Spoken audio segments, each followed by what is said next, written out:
comment mesurer un cylindre.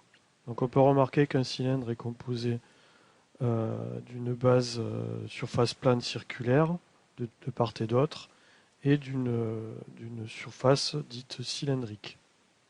En général, donc toujours il y a deux côtes, une côte de diamètre et une côte de longueur. Pour mesurer la côte de diamètre, il suffit d'aller dans l'onglet Évaluer et dans Mesurer. Une fenêtre apparaît qui est la fenêtre de sélection d'objets. Pour avoir donc la cote de diamètre, je vais donc sélectionner le cercle.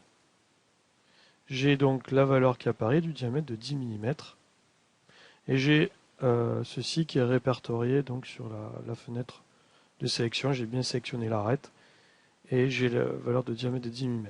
La longueur ici de 31,42 correspond en fait au périmètre du cercle. Pour supprimer ma sélection, je fais bouton droit, supprimer les sélections ou la sélection.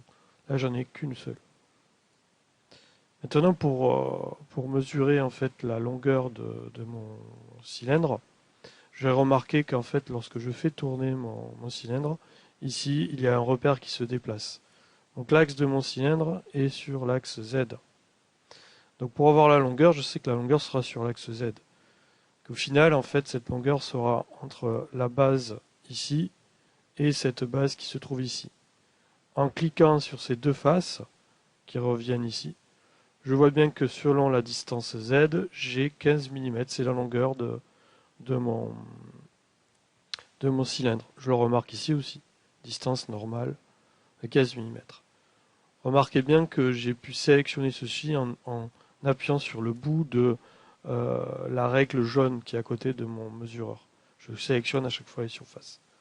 Pour désélectionner, je fais donc bouton droit, supprimer ma sélection, supprimer les sections ou toutes les sélections. Donc, si je sélectionne, j'appuie comme ceci et puis comme ceci pour avoir donc la longueur. Je peux aussi donc déplacer les valeurs. Et vous remarquez qu'en dx et dy, ces valeurs-là m'importent peu, car c'est la distance normale qui est la plus importante.